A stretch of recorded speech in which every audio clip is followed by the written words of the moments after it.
জীবনের সবচেয়ে বড় স্বপ্নগুলোর মধ্যে একটি হলো লাদাখ। লাদাখ শুধু একটা নাম নয়, এটা যে কোনো রাইডারের একটি স্বপ্ন, একটি অনুভূতি। আমরা একে অপরকে সেই স্বপ্নের কথা শোনাতাম, আর একটি দিন আমরা বলেছিলাম এটাই আমাদের সময়, আমাদের স্বপ্ন পূরণ করার। আমাদের এই দীর্ঘ যাত্রাপথে 12টি হাই পাসেস, অসংখ্য পাহাড়, ঝর্ণা, নদী, এটাই ছিল আমাদের এক অদ্ভুত রোমাঞ্চকর যাত্রা, যেখানে আমাদের বাইক, আমাদের ভালোবাসা এবং কিছু অজানা শক্তি আমাদের পথ দেখিয়েছে স্বপ্ন পূরণ করার। আমাদের মনে একটাই প্রশ্ন ছিল, পারবো তো হিমালয়ের শীর্ষে পৌঁছতে, যেখানে ঠান্ডা বাতাস, মেঘে ঢাকা আকাশ, সব কিছুই ছিল আমাদের স্বপ্নের অংশ। কিন্তু জানতাম পারতে আমাদের হবেই। মনে এক অদ্যম জোর নিয়ে এগিয়ে চলেছিলাম স্বপ্ন পূরণের উদ্দেশ্যে। আমরা আমাদের জীবনের এই স্বপ্ন পূরণের যাত্রাপথে কিছু স্মৃতি তুলে ধরেছি আপনাদের সামনে। তারিখটা ছিল 12ই জুলাই 2025 সাল। আমরা বেরিয়ে পড়েছিলাম কলকাতা থেকে লাদাখের উদ্দেশ্যে। চলুন একসাথে পথ চলি লাদাখের সেই স্বপ্নের দেশে।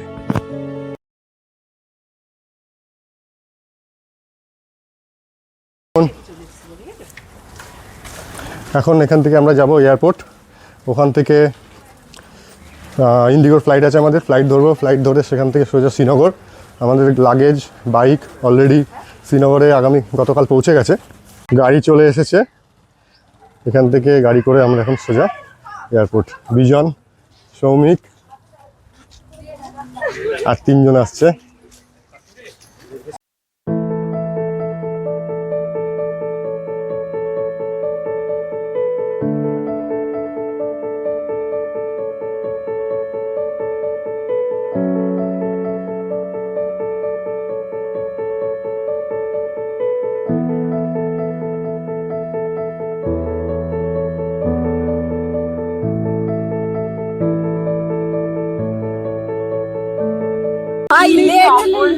লিটারালি আমরা এখন 6 জন মিলে আমরা লিটারালি যাচ্ছি লাদাখ, এটা বোঝা যাচ্ছে। আমরা মানে প্রত্যেকটা মোমেন্ট স্ট্রাগল করতে করতে জয় করছি স্বপ্নটাকে। এক একজনের কোলের ওপর বসে মোটামুটি 6 জন যাচ্ছি। এত জ্যাম রাস্তায়, আমরা পুরো হাঁপিয়ে উঠেছি রোদের মধ্যে দৌড়াতে। এখন গাড়ি কি করবি? এখন এয়ারপোর্টে দেখতেই চল না, চল ঢুক। আর যদি ফেলতে লাগে ওখানেই ফেলতে লাগবে। 1:20 বেজে গেছে অলরেডি। আবার চেকিং করাবে, যদি ওজনে না হয় এমনিও চেকিংই করাবে। না ওজনে সব দেখতে না, আমি বলছি শোনো না, তাহলে ফেলে দে। অনেক কষ্ট করার পর এখন এই এয়ারপোর্ট জাস্ট পৌঁছলাম। এখন আমাদের সব চেকিং গুলো হবে, দেন আমরা ভেতরে ঢুকছি। আমাদের স্ক্যানিং কমপ্লিট, জাস্ট আমরা এয়ারপোর্টের ভেতরে ঢুকলাম। এখনো সুবীর এসে পৌঁছয়নি, ও এসে দেন আমরা এখান থেকে ডিপার্চারের দিকে রওনা দেবো।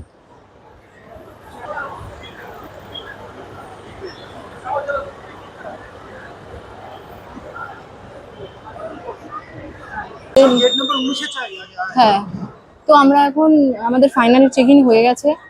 আমরা এবার যাচ্ছি ফ্লাইটের উদ্দেশ্যে। কিন্তু একটা মানে বাজে নিউজ যেটা, সেটা হলো আমাদের সাথে আরেকজন যে কাপলস রয়েছে তারা এখন এসে পৌঁছাতে পারেনি। এবার ওটাই একটা টেনশনের মধ্যে পুরো, মানে আমরাও আমাদের যে অবস্থাটা হয়েছিল জ্যামের মধ্যে আমরাও ফেসে গেছিলাম। তো সেই একটা প্রবলেম হয়ে রয়েছে ওদের। এখন 2:10 বাজে, আর 2:45 আমাদের ফ্লাইট। লাস্ট চেকিংও পার হয়ে গেছে, তো দেখা যাক এখন কি হয়। তো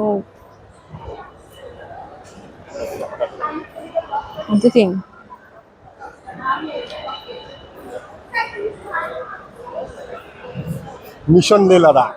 হ্যাঁ, বাট ওদের কি হবে? ভালো লাগছে, আবার খারাপ হলো, মনটা একদম ভালো লাগছে না, ভীষণ ভীষণ বাজে লাগছে। আসতে পারলো না, এখনো কি করা যাবে? তোমাকে বলেছিলাম যে চলো, হাঁপিয়ে গেছে। আস্তে আস্তে হয়ে গেছে, আস্তে আস্তে। অনেক কষ্টে এসছে ছেলেটা, এখন বউকে জল খাওয়াতে যাচ্ছে। সারা রাস্তা নাকি ওরা দৌড়াতে দৌড়াতে এসেছে, অনেক কষ্টে এসেছে।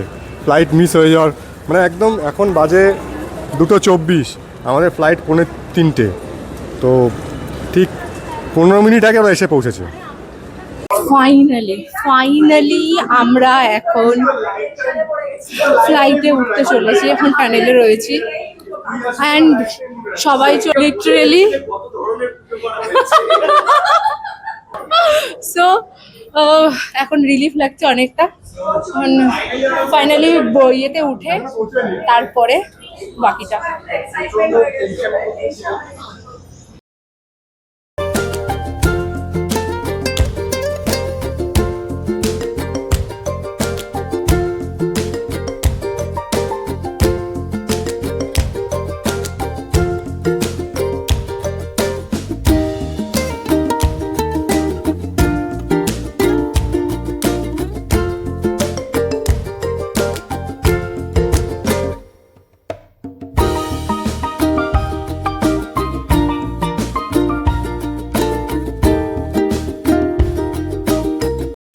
ফাইনালি আমরা শ্রীনগর নেমে গেছি।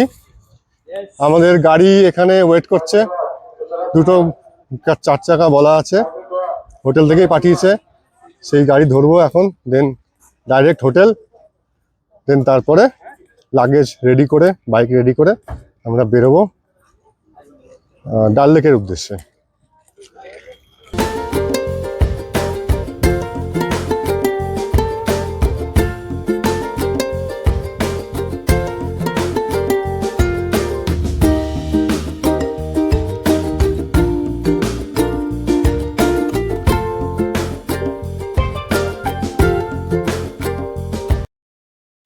মোটামুটি 40 মিনিট জার্নি করার পর আমরা হোটেলে এসে পৌঁছলাম।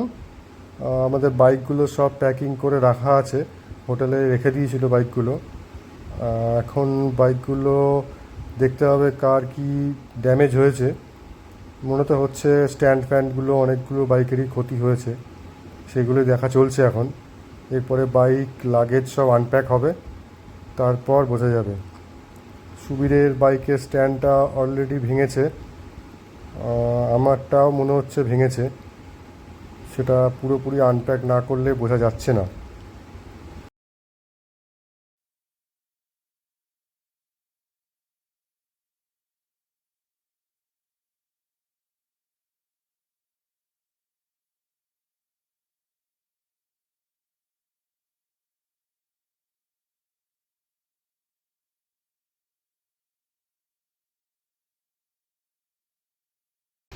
এখন টাইম হচ্ছে রাত্রির 12:30।